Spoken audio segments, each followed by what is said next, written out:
बौद्ध धर्म में व्यक्ति की पूजा नहीं होती, व्यक्ति की पूजा नहीं होती। किसकी पूजा होती है? गुणों की। किसकी पूजा? गुणों की पूजा होती है, गुणों की। गुणाम पूजा गुणिहु नाच लिंग नाचा वय। आयु से, लिंग से किसी की पूजा नहीं होती। लिंग यानी स्त्री लिंग, पुलिंग। ये पुरुष है तो इसकी पूजा करूंगा, स्त्री है तो पूजा नहीं करूंगा, ऐसा नहीं। अगर गुण है तो वो पूजनीय हो जाएगा। गुणों से पूजा होती, गुणों से। इसलिए आपने कभी देखा होगा, एक उदाहरण से समझाता हूं। क्या अन्य भगवानों को आप देखिए, उनके छोटे से भगवान की भी पूजा होती है और बड़े से भगवान की भी पूजा होती है ना? होती है कि नहीं? लेकिन ऐसा क्यों होता है? क्योंकि वहां गुणों की पूजा नहीं, व्यक्ति की पूजा है। ये उनका अपना विधान है, इसकी कोई निंदा नहीं कर रहा हूं, ये उनके धर्म का पैटर्न है। ठीक है, आपको समझने के लिए, आज तक आप समझ उन्हीं से समझते हैं, इसलिए समझने के लिए कह रहा हूं। सबके धर्म का अपना नियम होता है, उनके धर्म का ये नियम है। अब बौद्ध धर्म का क्या नियम है? बौद्ध धर्म का क्या नियम है? बौद्ध धर्म में व्यक्ति की पूजा नहीं होता। कभी आपने देखा कि कोई सिद्धार्थ की पूजा कर रहा है? कभी देखा आपने? कोई सिद्धार्थ की पूजा करता है? किसकी पूजा करता है? बुद्ध की। बुद्ध क्या सिद्धार्थ से अलग हैं? शरीर तो वही है, लेकिन उसी सिद्धार्थ ने जब गुणों को धारण किया, जब बुद्ध हुए, तब जाकर के उनकी पूजा होनी शुरू हो गई। सिद्धार्थ रहते उनकी पूजा नहीं हुई। कभी आपने कोई ऐसा विहार मंदिर देखा है जो सिद्धार्थ मंदिर है, जिसमें सिद्धार्थ की मूर्ति लगी हो? लेकिन वही सिद्धार्थ जब गुणों को धारण कर लेते हैं, बुद्ध हो जाते हैं, तो बुद्ध के मंदिर, बुद्ध विहार सब जगह दिखते हैं आपको। दिखते हैं ना, ये सामने देखो बुद्ध विहार है, वहाँ सिद्धार्थ की मूर्ति नहीं लगी। शोभा के लिए, बताने के लिए कोई फोटो तो आप लगा देते हैं, प्रदर्शनी लगा देते हैं कि ये सिद्धार्थ थे, लेकिन लेकिन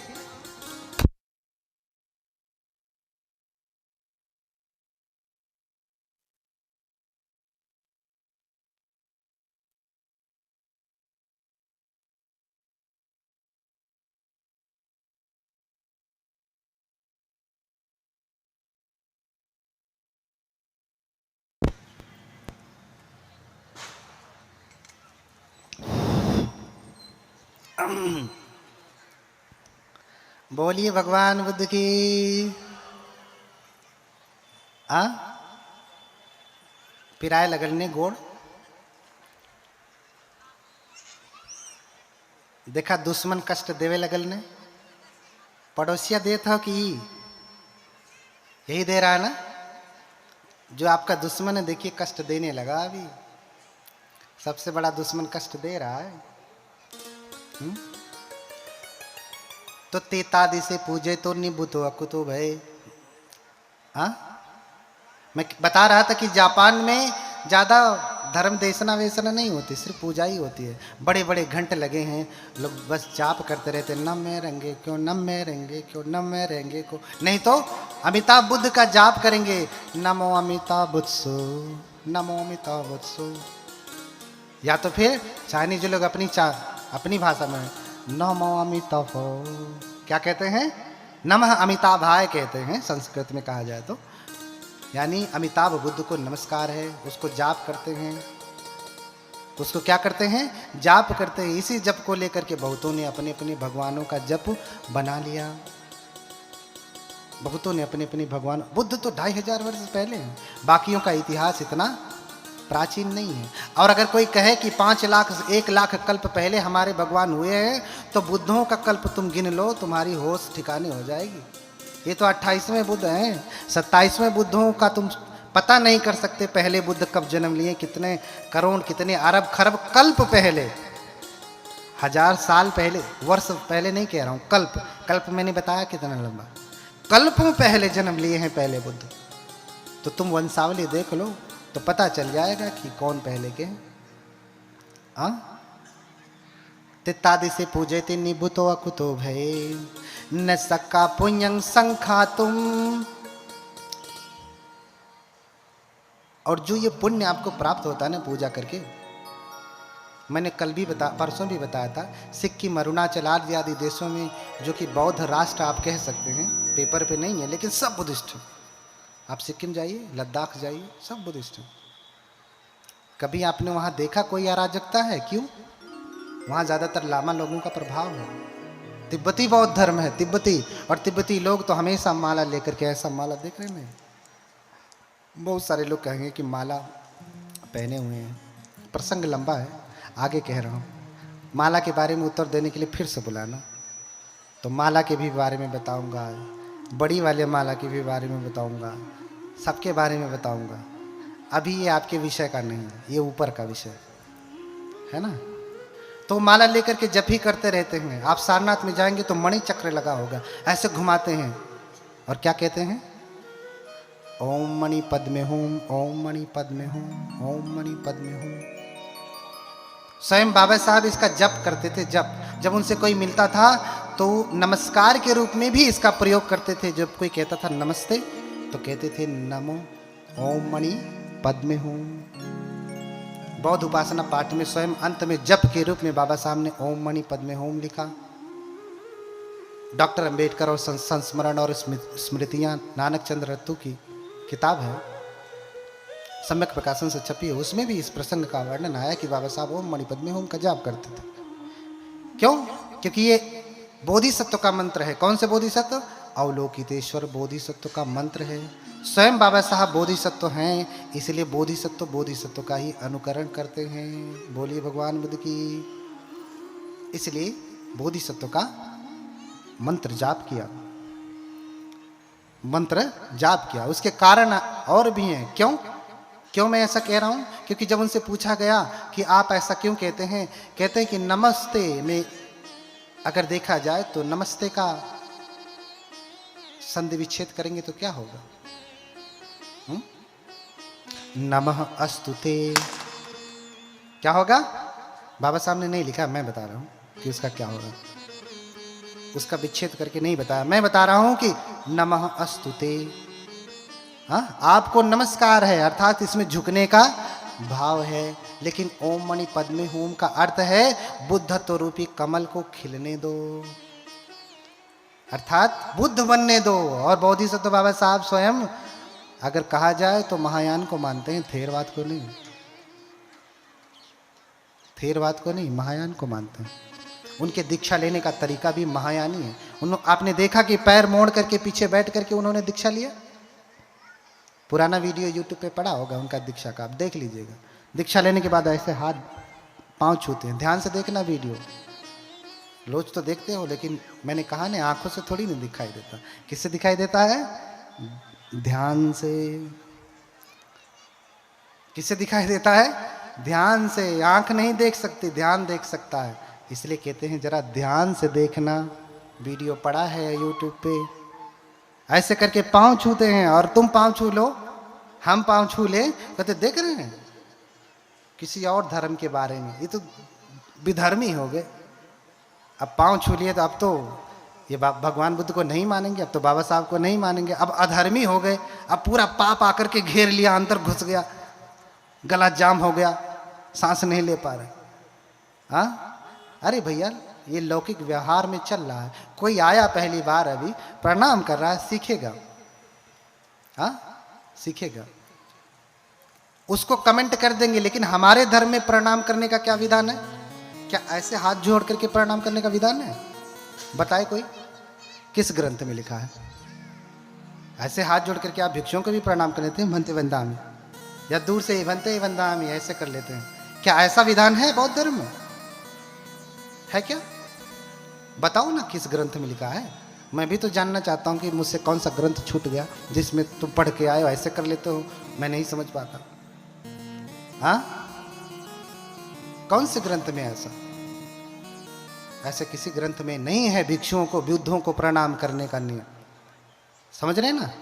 आप आपस में भले करें नमो बुद्धाय, जय भीम नमो बुद्धाय, लेकिन भिक्षु को, जिसकी आप शरण जाते हैं, संगम शरणम गच्छामि, उसको आप ऐसे करते हो और अपने आप को बुद्ध कहते बैठते हो। हाँ, अपने आप को बुद्ध कहते हो, ऐसे प्रणाम करते हो। हाँ, ऐसा प्रणाम का विधान नहीं है। पंचांग प्रणाम का विधान है, साष्टांग प्रणाम का विधान है, त्रिवार वंदन का विधान है। अभी हमने क्या किया? पंचांग प्रणाम किया। यहां बहुत सारे लोग आए होंगे, उन्होंने त्रिवार वंदन किया होगा, पंचांग प्रणाम तो कोई नहीं किया होगा। साष्टांग की तो बात ही छोड़ दीजिए। तिब्बती लामा को देखिए, वो हमेशा साष्टांग वंदन करते हैं, साष्टांग वंदन करते हैं हर दिन 500, हाँ 500 बार, नहीं तो कम से कम 108 बार तो करते हैं। बोध गया में जाके देखिए, अभी त्रिपिटक का कालचक्र जब पूजा आएगी या त्रिपिटक संगायन का आएगा जब समय, भीड़ लगे रहेगी, उनके अपने अपने बने हुए वहीं प्रणाम करते हैं हर दिन। तो भैया तुम ऐसे प्रणाम करने का विरोध करते हो तो क्या तुम त्रिवार वंदन करते हो जब जब मिलते हो? तो उससे पूछना चाहिए, प्रश्न आपसे करना। जो ऐसे करने पे बड़ी आपत्ति करता है तो उससे कहना कि तुम बताओ कि ऐसा करने का विधान कहाँ है, कौन से ग्रंथ में, त्रिपिटक के, या कौन से देश में ऐसा है, कौन से बौद्ध धर्म में ऐसे करके प्रणाम करते हैं? चीन में, जापान में, ताइवान में, कोरिया में, श्रीलंका में, म्यांमार में, थाईलैंड में, बताइए कौन से देश में करते हैं? पूछना उनसे। हाँ, इसलिए भगवान को त्रिवार वंदन किया जाता है। अरे तू हाथ को क्या सीने से लगाता है? अपना माथा पटक, जिसमें अहंकार रहता है। जब तक अहंकार नहीं छूटेगा तब तक तू बुद्ध बनेगा कभी, इसलिए तू पटक माथा, ऐसा भगवान कहते हैं। उस अहंकार के सर को जो झुकना, बहुत सारे लोग हैं तो उनको मंच बोलने के लिए नहीं मिलता तो भी नहीं आते हैं, क्योंकि यहाँ तो बनते प्रदेशी अकेले बोलेंगे, भैया हम सुनेंगे, तुम धर्म तो सुनाओ, हम तो सुनना चाहते हैं, हम धर्म के प्यासे हैं, तुम सुनाओ तो त्रिपिटक से धर्म, हम क्यों नहीं सुनेंगे? तुम सुनाओ तो सही। तुम दूसरे धर्मों को गाली दोगे तो हम क्यों सुने? हम तो बाबा साहब के अनुयायी हैं। बाबा साहब का संविधान में ये नियम नहीं देता कि हम किसी के धर्म की निंदा या आलोचना करें, और वही भीम वाले क्या करते हैं? दूसरे धर्मों की निंदा आलोचना करते हैं। भैया तुम अपनी कहो, अपनी दुकान खोले हो तो अपनी दुकान की प्रशंसा करो, पड़ोसी के चक्कर में क्यों पड़े हो? तो कि उसकी दुकान में डालडा मिला है, सड़ा हुआ तेल है, बासी है, महीने भर से छानता है, उसका समोसा बुरा है, खाओगे पेट कर। तुम क्या इससे हो? तुम्हें क्या लेना देना? तुम अपने दुकान की कहो कि ताजे ताजे तेल में बनाया है, घी डाला है, हाँ शुद्ध दूध डाला है, बढ़िया खोआ है, कहो ना। तुम्हारे पास कमी है कहने के लिए, लेकिन तुम्हारे पास तो है ही नहीं। तुम्हारी दुकान में एक मिठाई, तो दूसरे की मिठाई देख करके तुम्हें जलन होती है। तुम्हारी दुकान में मिठाई है ही नहीं तो दूसरे की मिठाई देख करके जलन होती है। तुम आओ, कोई त्रिपिटक का एक सूत्र की व्याख्या करो, हाँ भद्दाली सूत्र की व्याख्या करो, कम्म विभंग सूत्र की व्याख्या करो, सम्यक दृष्टि सूत्र की व्याख्या करो, ब्रह्मजाल सूत्र की व्याख्या करो, सामान्य फल सूत्र की व्याख्या करो, छोटे बड़े बहुत सारे सूत्र हैं, किसी एक सूत्र की व्याख्या करो। लेकिन नहीं, इन्होंने तो त्रिपिटक देखा भी नहीं होगा, व्याख्या क्या करेंगे? ये खाली झगड़ा करेंगे। इसलिए मैं बार बार यही कह रहा हूँ कि उनकी बुद्धि खुले, जाने कि भगवान बुद्ध करुणा का, मैत्री का, शांति का धर्म है, और तुम उन्हें क्रांति वाला बना दिए हो, ठीक विरोधी बना दिए हो। भगवान बुद्ध की मूर्ति लगा करके दूसरों को गाली दोगे तो किसी को अच्छा लगेगा? अपने बेटे को तुम कह दो ये बड़ा बदमाश है, अगले दिन से देखना हाँ पापा मुझे बदमाश कहते हैं। तुम्हारा खून, तुम्हारी औलाद उसको बुरा कहने के बाद तुम्हारी बात मानना छोड़ देती है, और जो तो तुम्हारा है ही नहीं उसको तुम बुरा कहोगे मानेगा? जबकि तुमने अपने औलाद को सही कहा कि ये बदमाश है, दिन भर मोबाइल चलाता रहता है, इधर उधर लड़कियों के चक्कर में घूमता रहता है, लेकिन सही होने के बावजूद भी कह दिया कि ये बहुत दुष्ट है, तो भी तुम्हारा बेटा तुम्हारी बात नहीं मानता। जो तुम्हारा खून है, जिसे तूने पैदा किया वो नहीं मानता, तो जो तुम्हारा है ही नहीं वो तुम्हारा शत्रु नहीं हो जाएगा? क्यों शत्रु बनाते? क्यों शत्रु बनाते? शत्रु मत बनाइए, करुणा मैत्री लोगों में फैलाइए। जिसे बुद्ध को जानना है जानेगा, नहीं जानना है तो नहीं जानेगा। आप तो मान रहे हैं ना, ये पर्याप्त है। हाँ, ते तादि से पूजे ते निबुतो अकुतो भय निसक्का पुण्यं संखातुम इमे तामिति के नुचे। तो वो पुण्य इतना होता है कि उसे इतना इतना इतना इतना करके नहीं बताया जा सकता। इमे तामिति केनचि। वो जो पुण्य आप पूजा करके, बुद्धों की, अरहतों की, श्रावकों की पूजा करके आप जो पुण्य अर्जन करते हैं ना, वो पुण्य इतना इतना इतना करके नहीं जा सकता। बहुत पुण्य है।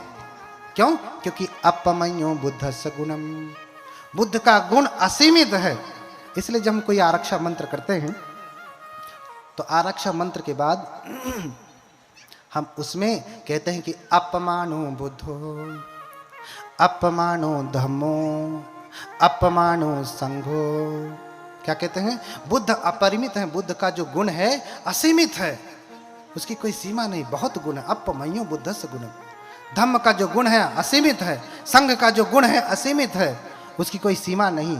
इतना बल है बुद्धों में। इसलिए आचार्य गोयंका स्वयं गाते हैं। क्या गाते हैं? नमन करे हम बुद्ध को। हमारे मेहताबंत जी कहाँ हैं? जरा दोहा गा करके सुना दें। हाँ, आओ मानो मानवी, चले धर्म के पंथ, इस पथ चलते संत जन, इस पथ चलते ज्ञानी जन, इस पथ चलते संत। कौन चलता है? ज्ञानी चलते हैं, संत चलते हैं, जंगाली नहीं चलते। कौन चलते हैं? इस पथ चलते ज्ञानी जन, इस पथ चलते संत। जब चलते हैं तो क्या करते हैं? क्या कहते हैं वो? नमन करें हम बुद्ध को, बुद्ध करें कल्याण, बुद्ध सदा रक्षा करें, बुद्ध बड़ा बलवान। बोलिए, बोलिए, हाथ जोड़ करके बोलिए। क्या बोलते हैं? नमन करें हम बुद्ध को, बुद्ध करें कल्याण, बुद्ध सदा रक्षा करें, बुद्ध बड़ा बलवान। अंत में गाया ही, उनसे रहा नहीं गया कि हम बुद्ध को नमन करते हैं। क्यों? क्योंकि बुद्ध बड़ा बलवान, बुद्ध से बड़ा कोई बलवान नहीं। और बुद्ध सदा रक्षा करे। हाँ, बुद्ध हमेशा हमारी रक्षा करें। और कैसे रक्षा करेंगे? पहली बात तो आप समझो कि बुद्ध की पूजा कर भी कौन सकता है। पहले तो तुम्हें करने का भाव जगे, श्रद्धा जगे। पहला प्रश्न, अगर करना भी जाओ तो कौन कर सकता है बुद्ध की पूजा? बताइए, बुद्ध की पूजा कौन कर सकता है? एक को प्रश्न का उत्तर ना, कुल वैज्ञानिक झूठे बने लेना है। हाँ, बुद्ध की पूजा कौन कर सकता है? इसका उत्तर कहां दिया गया?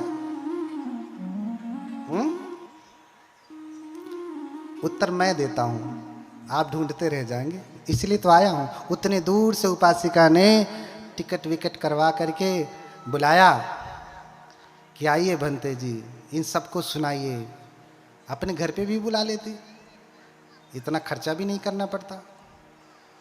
हाँ, ज़्यादा समय भी उनको दे देते। अब तो हम वहीं रह करके भी उनको समय नहीं दे पा रहे। वो जब से आए हैं तब से कह रही, भंते जी हमारे घर में आधे घंटे की पूजा कर दीजिए। आधे घंटे की पूजा नहीं कर पा रहा हूँ उनके घर में। कभी इधर, कभी उधर, कभी उधर। कोई कह रहा अपना पाँव यहाँ रख दीजिए, कोई कह रहा अपना पाँव यहाँ रख दीजिए। हम कहें कि यहीं रुको, काट के यहीं दे दे रहे, रखते रहना इधर उधर। हाँ, सारा पुण्य पहुए रखवाने में हो गया। हाँ, उसका भी पुण्य है, लेकिन सारा पुण्य पांव रखवाने में, कथा के आयोजन में नहीं। सबसे बड़ा दान क्या कहा भगवान ने? क्या कहा? आप दान बहुत कुछ करते हैं, लेकिन सबसे बड़ा दान क्या है? हाँ, धम्म दान। धम्म दान, सब दानंग धम्म दानंग जिनाति। धर्म का दान सबसे बड़ा दान है इस धरती पे। कपड़ा भी फट जाता है, भोजन भी पच जाता है, हाँ, वाहन भी पुराना हो जाता है, चीवर भी फट जाता है, जो कुछ भी आप देते हैं नष्ट हो जाता है। हाँ, जीरन्ति वे राजरथा सुचिता, अथो शरीरम पि जरम उपेति, सतंच धम्मो न जरंग उपेति, संतो हवे सभिंग पवेदयन्ति। क्या कहा?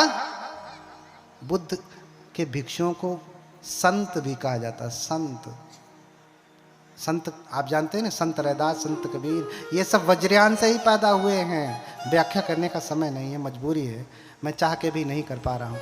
बहुत बातें हैं, कैसे उत्पन्न हुए हैं, एक एक बातें बहुत गहरी हैं। बस इतना समझें, संतो हवे सब भिंग पवेदयंती, ये धम्पत की गाथा है, कबीर के बीजक से नहीं लिया गया है, साखे शब्द रमैनी से नहीं लिया गया है, ये कबीर से पहले का वचन है। संतो हवे सब भिंग पवेदयंती। हाँ, क्या? जीरंती वे राजरथा सुचिता। अरे राजा का सुचित्रित रथ भी, सुंदर रथ भी पुराना हो जाता है, नष्ट हो जाता है। अथो शरीरम पिजरम उपेति, शरीर भी पुराना होकर के नष्ट हो जाता है। सतंच धम्मो नजरम उपेति, लेकिन क्या पुराना नहीं होता? पुराना क्या नहीं होता, क्या नष्ट नहीं होता? तो बुद्ध ने कहा भिक्षुओं को संत कहा जाता है। इतना ही नहीं, जितने भी बुद्ध हुए हैं उनको भी क्या कहा जाता है? संत कहा जाता है, संत। सतंच धम्मो नजरम उपेति, संतों का धर्म कभी भी बूढ़ा नहीं होता, बूढ़ा पुराना नहीं होता, कभी नष्ट नहीं होता। संतो हवे सब भिंग पवे, जितने भी बुद्ध हैं ये कहते आ रहे हैं हमेशा से, जितने भी बुद्ध हैं होने वाले और जितने होंगे वो सब कहते आए हैं। हम भी वंदना में कहते हैं ना, ये च बुद्धा अतीता च, ये च बुद्धा अनागता। पच्चू पढ़ना चाहिए बुद्धा, जो भूतकाल में थे, जो वर्तमान काल में जो है, भविष्य काल में होंगे, जो वर्तमान में है। अहं वंदामि सर्वदा, मैं हमेशा उनकी वंदना करता हूँ, वंदना है ना। तो तीनों कालों में बुद्ध हमेशा रहते हैं। क्यों? क्योंकि ये धरती कभी अरहतों से खाली नहीं होती। असुन्यो लोके अरहंते ही, यह धरती कभी भी अरहतों से खाली नहीं होती। पर स्त्री भवति परधनेन स्पृहा यस्य पुंसो मिथ्यावादी, सहयः स्यान्न पिबति मदिराम पाणिनो यो न हन्यात्। हाँ, पूजा कौन कर सकता है? हाँ, मातेवा सीत पर स्त्री भवती, जो दूसरे की स्त्री को माँ के समान समझता है, माँ के समान, उसकी अपनी स्त्री ही स्त्री है, उसके लिए पत्नी है। दूसरी कोई सुंदर स्त्री दिख जाए तो वो उसे पत्नी के भाव से नहीं देखता है। किस भाव से देखता है? माँ के भाव से देखता है। परधनेन स्पृहा यस्य, दूसरे के धन में जिसकी कोई स्पृहा नहीं, उसको चोरने की, लूटने की या प्राप्त करने की कोई कामना नहीं करता। परधनेन स्पृहा यस्य पुंसो मिथ्यावादी, और जो पुरुष है वो मिथ्यावादी नहीं है, सत्य बोलने वाला है। सत्य क्या करने वाला? क्या करने वाला? सत्य बोलने वाला। सहयस्यान्न पिबति मदिराम। देखो, तुम्हें बुद्ध की पूजा करनी है तो कितनी तैयारी करनी पड़ती है। कौन बुद्ध की पूजा कर सकता है? और जो ये लोग आजकल के वैज्ञानिक नहीं कर रहे हैं तो नहीं है करें, मैं तो कहता हूं, क्योंकि ये कर भी नहीं पाएंगे। हाँ, एक बार मैं वहां पे था सारनाथ में, पहले जहां पे मंदिर में रहता था, पहले वाले में एक उपासक जी आए, नाम नहीं लेना चाहता हूं, लेकिन मुझे लगता है कि आगे बैठा हुआ वर्ग उन्हें जानता है। बहुत प्रसिद्ध उपासक हैं, उनका बड़ा संघ है। उन्होंने कहा कि भंते जी, एक 5वां सील हटा नहीं दिया जाए? हाँ, सुरा मेरे, शराब पीना, ये तो शाकाहारी भी है, अंगूर से बनता है, महुआ से बनता है, इसे हटा ना दिया जाए? हाँ हाँ, बोलिए भगवान बुद्ध की।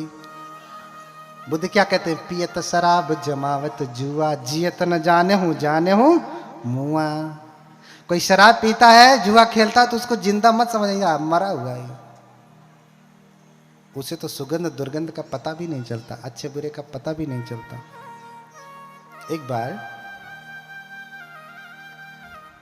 एक बार बस समझने के लिए कह रहा हूं, किसी को बुरा लग जाएगा तो समझ लेना कि वही पीता होगा।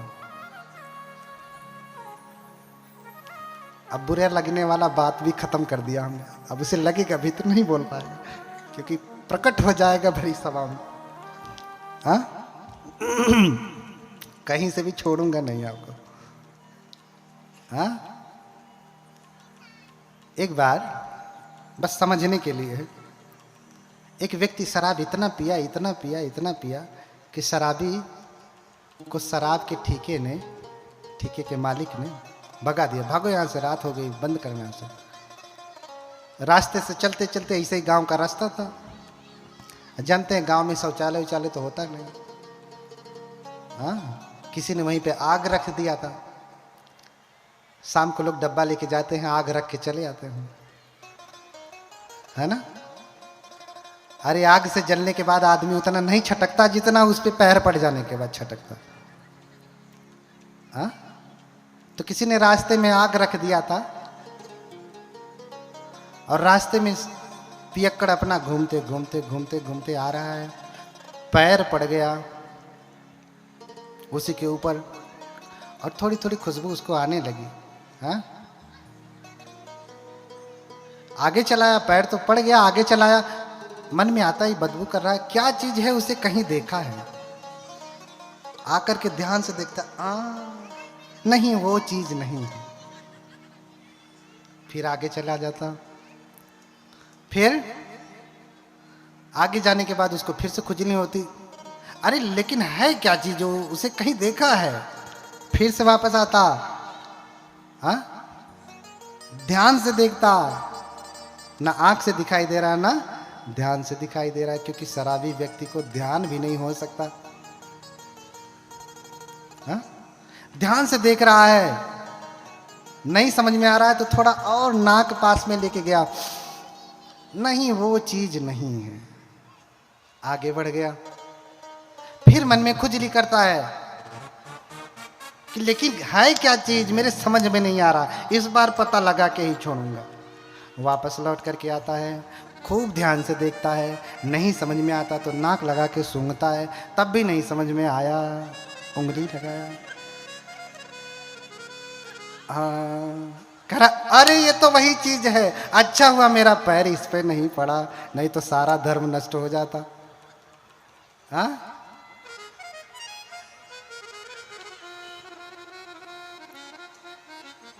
तो पियत शराब जमावत जुआ, जियत न जाने हूँ मुआ। अच्छा हुआ मेरा पैर इस पे नहीं पड़ा, नहीं तो मेरा धर्म नष्ट हो जाता, मुंह में पड़ गया वो तो ठीक था।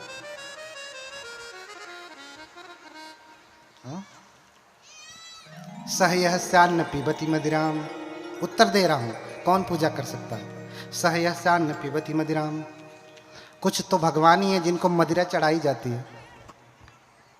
है ना। दारू पिए वाला कौन भगवान होई हो, है तो तोहार आदमियों तो पिए ना, वो के भगवान माना तो काहे आपत्ति। फिर आके कहेंगे भंते जी हमारे जन बहुत पिए न, तनी इनके कुछ बताए दिहल जाए, हम का बताई, तू तो भगवान के खुदे चढ़ावती हो। हाँ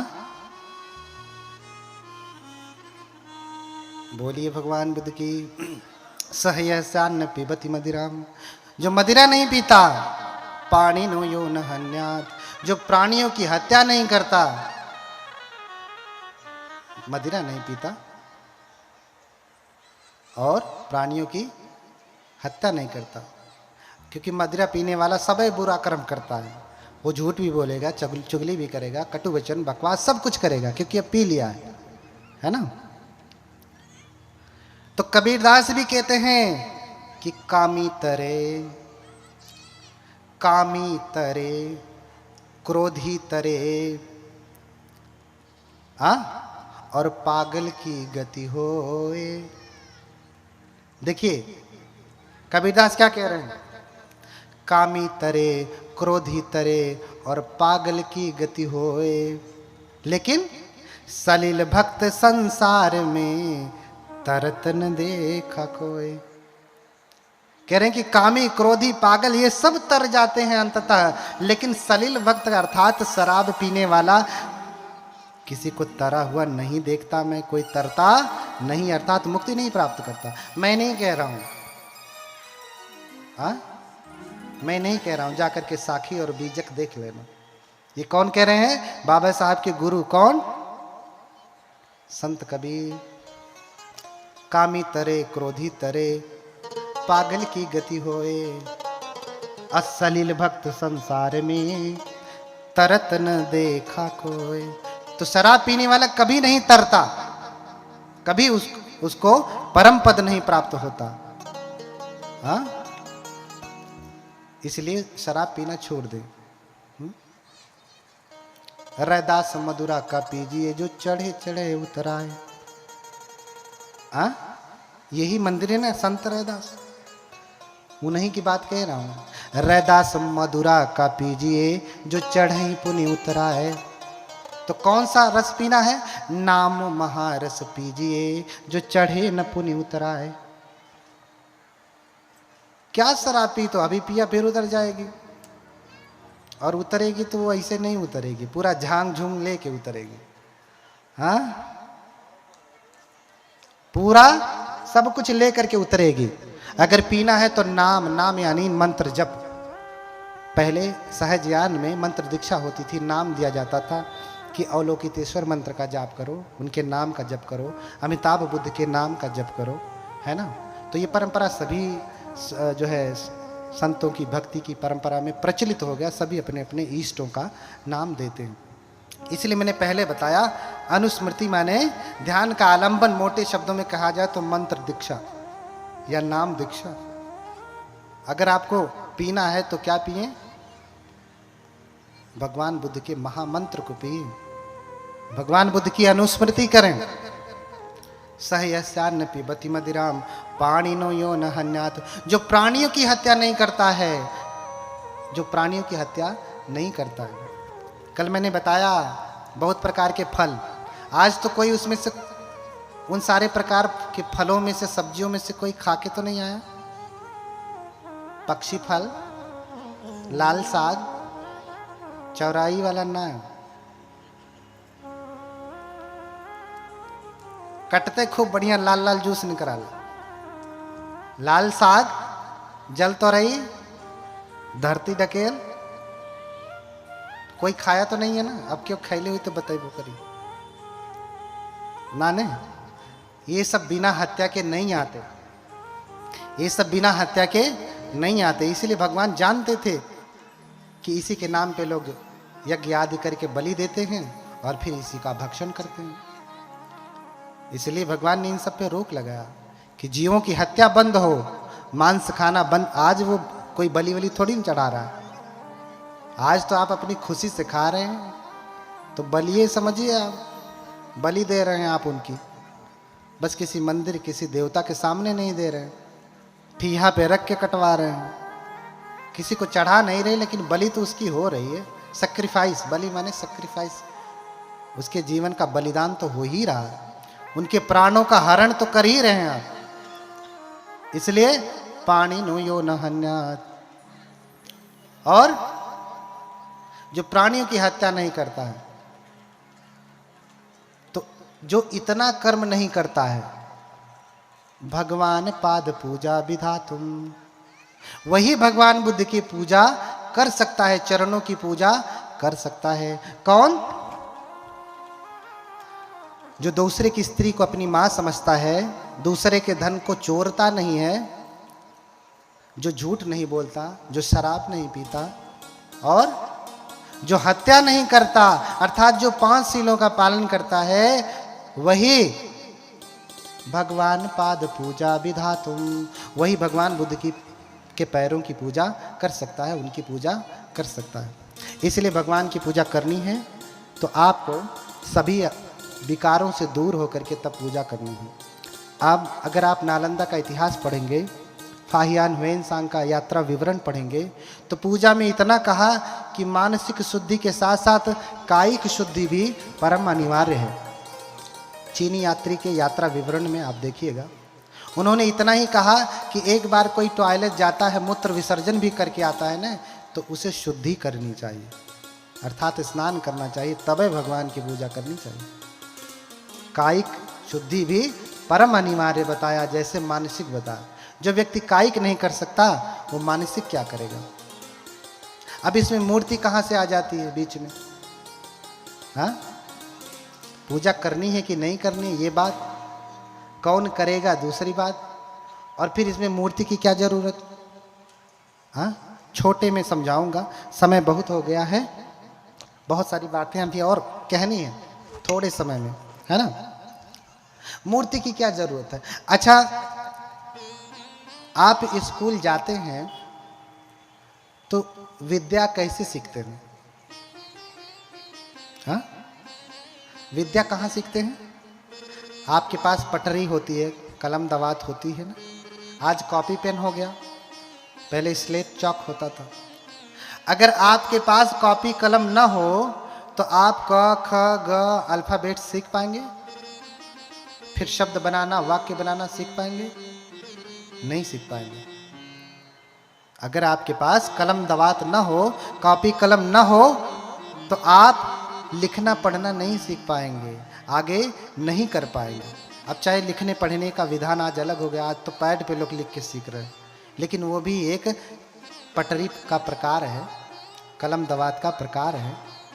अगर ये नहीं तो आप विद्या तक नहीं सीख सकते। ऐसे ही बुद्ध की मूर्ति नहीं तो आप बुद्ध के गुणों को जान नहीं सकते, बुद्ध की पूजा नहीं कर सकते। आप बुद्ध को कहाँ देखेंगे, किस रूप में देखेंगे? कम से कम आपको बुद्ध यहाँ मूर्ति के रूप में दिखाई देते हैं, बुद्ध की रूप में दिखाई देते हैं। इसलिए आप भी पूजा करें। कैसे पूजा करेंगे? आपको समझ में आया ना, पूजा से लाभ है कि नहीं? बहुत लाभ है। क्या क्या लाभ है? बहुत सारे लोगों ने पूजा किया। तच्चित्त रत्नम ग्रहणाय सम्यक पूजाम करोमि तथागतानां सद्धर्म रत्नस्य च निर्मलस्य बुद्धात्मजानां च गुणोदधीनां। इन 3 रत्नों की पूजा करना है। किसकी? इन 3 रत्नों की पूजा करना है। हाँ, बुद्ध संघकारान धर्मान असक्षानुभयांश च निर्वाणम चेति शरणम यो याति शरणत्रयम। कह रहे हैं कि बुद्ध धम्म संघ की जो शरण जाता है, ये शरण उसको निर्वाण तक लेकर के जाती है। पहली बात, आप शरण गमन क्यों करते हैं? पूजा की शुरुआत हो रही है। पहले तो मैंने बताया पूजा के लाभ, अभी तक तो आप मानते ही नहीं थे। दूसरा, कौन पूजा कर सकता है? ठीक है, पूजा कैसे की जाती है? तो पूजा की शुरुआत होती है शरणागमन से। कैसे? शरणागमन से। तच्चित्त रत्नम ग्रहणाय सम्यक, इन 3 रत्नों को ग्रहण करके सम्यक रूप से पूजाम करोमि तथागतानां, मैं उन तथागतों की पूजा करूंगा। कैसे पूजा करूंगा? मंजु घोष प्रभृतयः पूजयन्ति यतादीनान् तथा तथागतान् शावकान् सपुत्रान् पूजाम्यहम्। जैसे मंजू घोष आदि बोधिसत्व हुए हैं, उन्होंने बुद्ध की पूजा की है, ऐसे ही मैं भी तथागत की पूजा करूंगा। अच्छा, कुछ लोग कहते हैं कि बुद्ध शरण गमन का अर्थ क्या होता है? बुद्ध शरण, जैसे आपने कहा बुद्धम शरणम गच्छामि, इसका क्या अर्थ होगा? बुद्ध की शरण जाता हूं तो शरण जाने से लाभ क्या? कोई बताएगा कि शरण जाने से लाभ क्या है? बोलिए भगवान बुद्ध की। शरण जाने से क्या लाभ? हम क्यों जाएं इनकी शरण में? क्यों जाएं? लाभ क्या है? पहली बात तो अक्सर धागा लोग बांध लेते हैं तो कहते हैं ये धागा क्या है? धागा हमारी रक्षा करेगा। तो क्या भैया तुम बॉडीगार्ड रखे हो, वो रक्षा करेगा? जिसके पास बॉडीगार्ड है वो मरता नहीं है, उसी को ज्यादा लोग गोली मार के चले जाते हैं। बिना बॉडीगार्ड वाले को तो कम मारते हैं। तुम्हारा बॉडीगार्ड नहीं रक्षा कर पा रहा, तुम धागा की इतनी निंदा करते हो। जिसे तुम हर महीने तनख्वाह देते हो वो तुम्हारी रक्षा करने में चूक जाता है, और ये 98 का धागा बांधने के बाद इतना ही बकैती करते हो कि ये धागा तुम्हारी रक्षा करेगा। उसके लिए तो नहीं प्रश्न करते कि बॉडीगार्ड क्यों नहीं रक्षा कर पाया। हाँ, उसके लिए तो नहीं प्रश्न करते। धागा तो इतना महंगा भी नहीं, तूने बांध लिया तो भी क्या हुआ? इस धागे को परित्राण का धागा कहा जाता है। पहले समझिए कि शरण गमन, शरण गमन का अर्थ क्या होता है, शरण जाने से क्या लाभ है। हाँ, पहले समझिए दलाई लामा जी भारत में क्या लिए हैं। शरण का अर्थ ही होता है, अगर परमत्थ ज्योतिका में आप इसकी व्याख्या देखेंगे तो इसकी व्याख्या की गई है। परमत्थ ज्योतिका हमारे सुत्त निपात की अट्ठकथा है, खुद्दक पाठ की अट्ठकथा है। तो शरण किसे कहा, हिंसतीति शरणम। शरण क्या है, जहां जाने से हिंसा हो जाती, किसकी, भयम दुर्गतिम संतासम हिंसतीति शरणम। जहां जाने से भय की, दुर्गति की और समस्त पीड़ाओं की हत्या हो जाती है, अर्थात ये सब दूर हो जाते हैं, उसे क्या कहते हैं, शरण। क्या कहते हैं, शरण। जहां जाने से भय, दुर्गति और सभी प्रकार की बाधाओं से व्यक्ति मुक्त हो जाता है, उसे क्या कहते हैं, शरण। उसे शरण कहते हैं, शरण। अच्छा, दलाई लामा जी भारत में क्या लिए हैं, क्या लिए हैं, शरण लिए हैं। तो शरण लेने से क्या हुआ। अच्छा, उन्होंने शरण क्यों लिया, पहला प्रश्न तो ये कि शरण लिया क्यों, अपने देश तिब्बत में क्यों नहीं रहते, क्योंकि वहां उनको भय था, वहां उनको संत्रास था, कष्ट था। अगर रहते तो आज वो जिंदा नहीं रहते, इसलिए उन्होंने शरण लिया। कहां पे, भारत में। कहां पे शरण लिया, भारत में। और जब से वो भारत में आए तो सारे प्रकार का भय दूर हो गया, सारे प्रकार का संकट दूर हो गया। इसीलिए हिंसतीति शरणम, भयम संतासम दुर्गतिम परिक्लेशम हिंसतीति शरणम। ये शरण की परिभाषा है, परमत्थ ज्योतिका में देखना। तुम्हारे कहने से शरण की परिभाषा नहीं मानूंगा मैं। कुछ कह दे मैं भगवान बुद्ध की शरण जाता हूं, क्या अर्थ है भैया इसका, शरण जाने का। मैं अपनी रक्षा के लिए बुद्ध के पास जाता हूँ, धम्म के पास जाता हूँ, संघ के पास जाता हूँ। इसलिए नहीं कि कोई बंदूक लेके आया, बुद्ध मुझे बचाओ, बुद्ध मुझे बचाओ, नहीं। हमने क्या कहा, दुर्गतिं भयं संक्लेशम।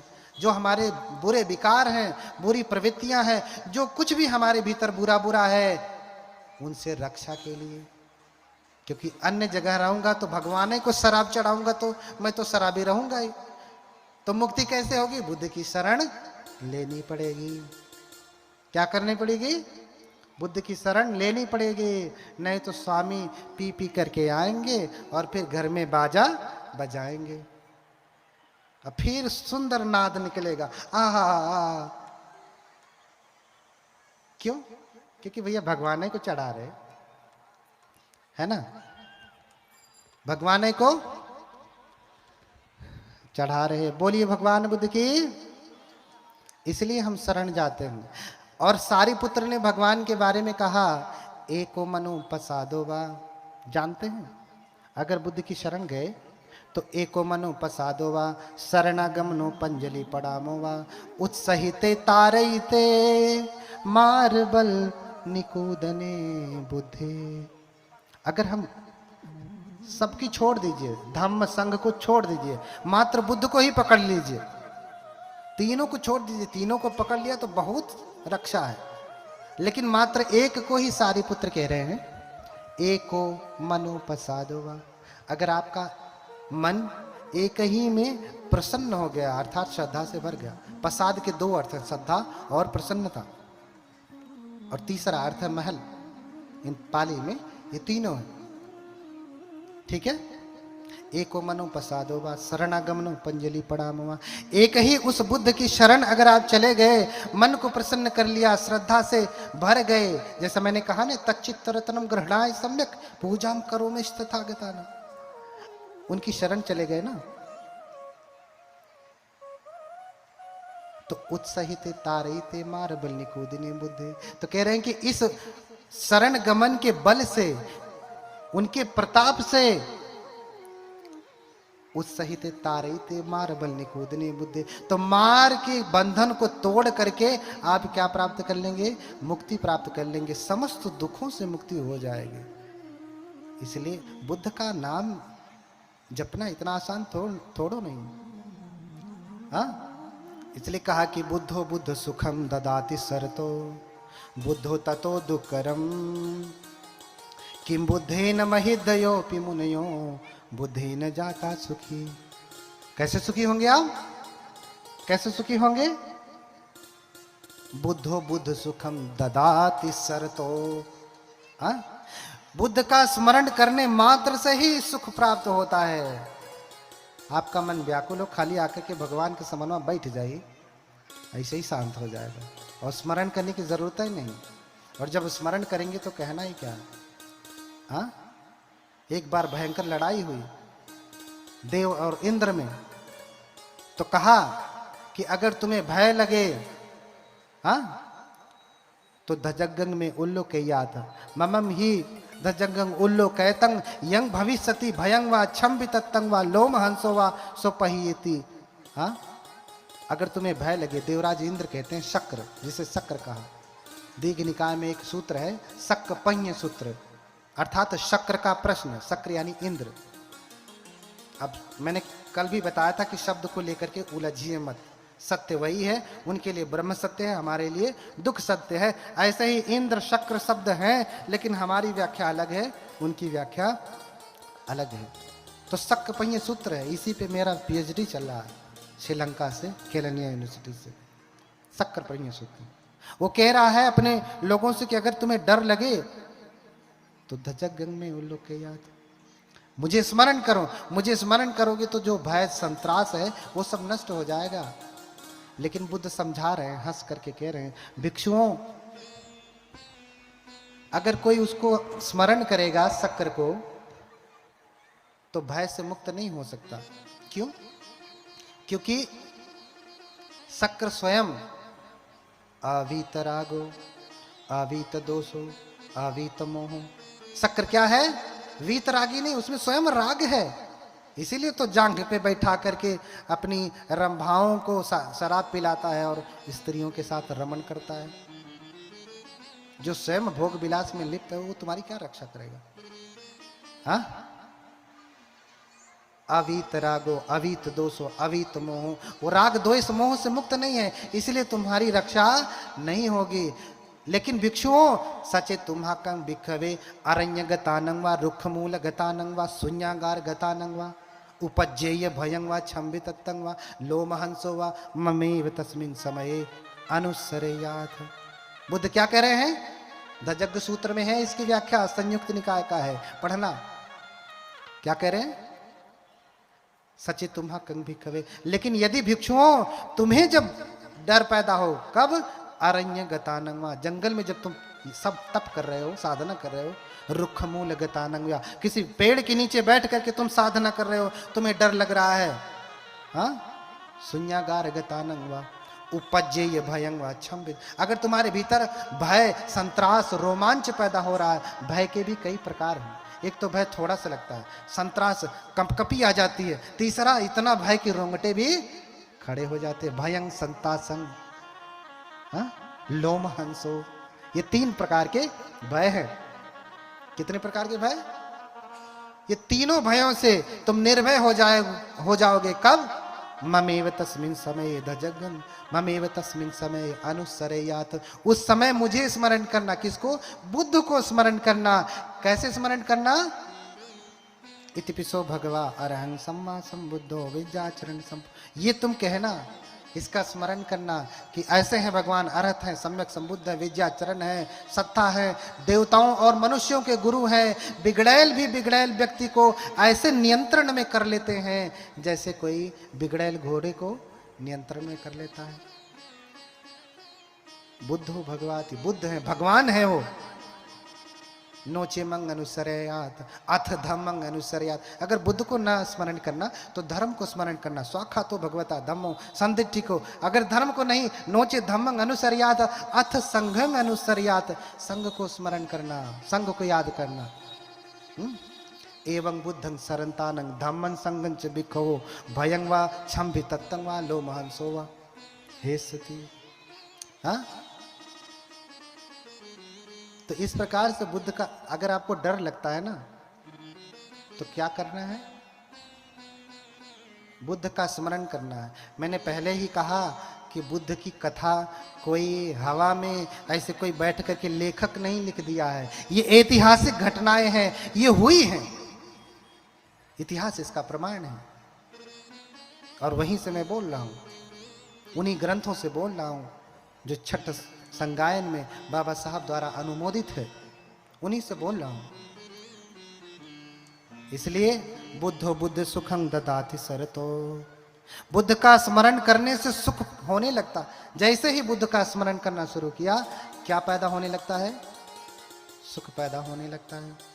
लेकिन बुद्धो ततो दुःखकरम, बुद्ध का स्मरण करना इतना आसान है क्या? कितने लोग करते रहे, बुद्ध को तो बहुत दिनों से मानते रहे, कभी स्मरण किया? किया क्या?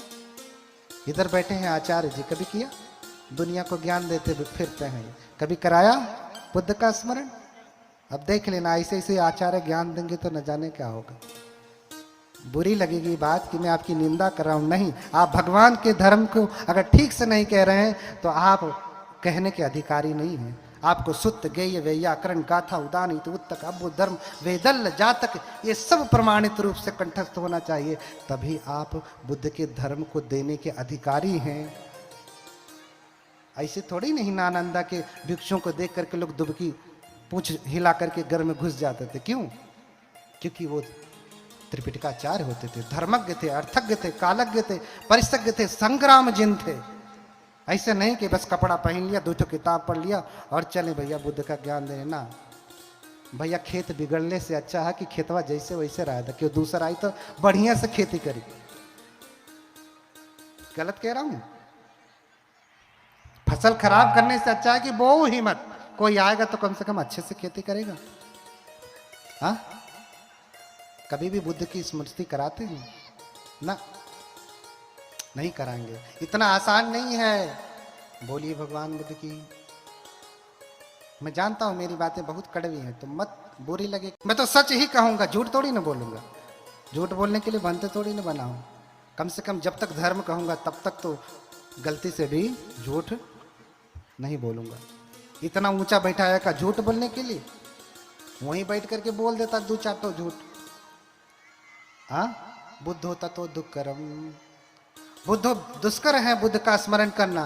किम बुद्धेन महिधयोपि मुनयो, अरे बुद्ध से बड़ा शक्तिशाली कोई है क्या? बताओ। लोग कहते हैं कि बहुतों के पास पंख थे, उड़ करके दूसरे देश में चले गए। बुद्ध के पास तो तुम पंख भी नहीं मानते हो, फिर भी बुद्ध को लाइट ऑफ एशिया कहा जाता है। अरे वो तो तब कहा गया सैकड़ों वर्षों पहले, आज तो बुद्ध क्या है? लाइट ऑफ द वर्ल्ड है। किसी भी क्रिश्चियन के घर में भी जाके देखो तो बुद्ध मिलेंगे। और एक राज की बात बताता हूं, राज की। अब तो क्रिश्चियन पादरी बनने के लिए भी 2 विपश्यना शिविर बौद्धों का करना अनिवार्य हो गया, तभी वो पादरी बनेगा। हाँ, ये गोपनीय बात है। और तुम बुद्ध को इतना कमजोर समझते हो। किम बुद्धेन महिधयोपि मुनयो, हाँ, बुद्ध से बड़ा रिद्धिशाली सुपर नेचुरल पावर में कौन है? मैंने कहा ने ज्ञान प्राप्त हुआ और जा रहे हैं, भगवान नाविक से कहा कि मुझे जरा पार करा दो।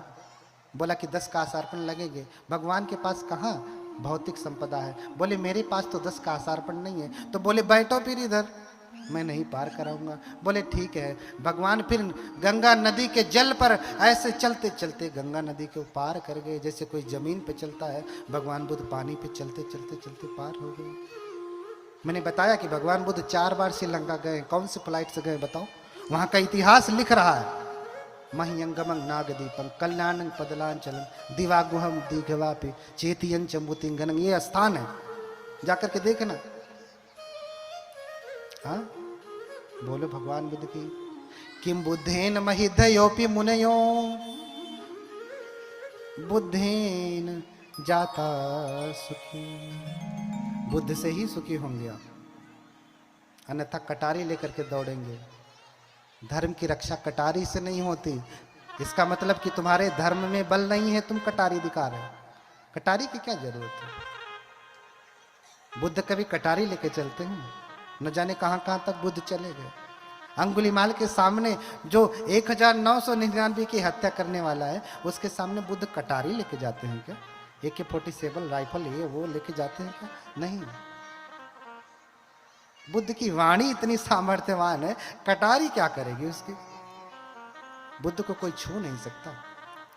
नालागिरी हाथी जब मारने के लिए आया, देवदत्त ने शराब पिला करके कहा, भेजा हाथी को। और उस समय भगवान गलियों के बीच में यात्रा चारिका कर रहे थे।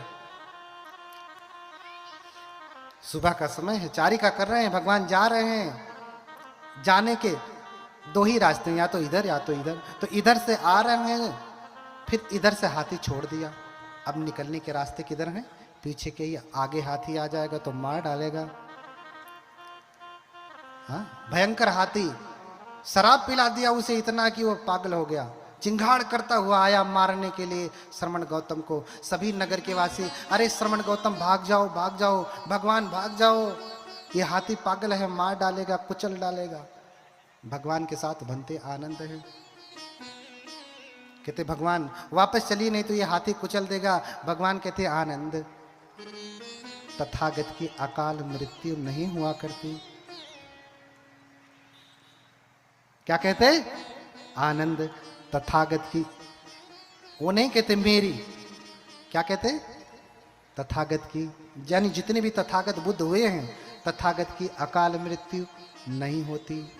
हाँ, ना परम मरणम अकालो खो आनंद। आनंद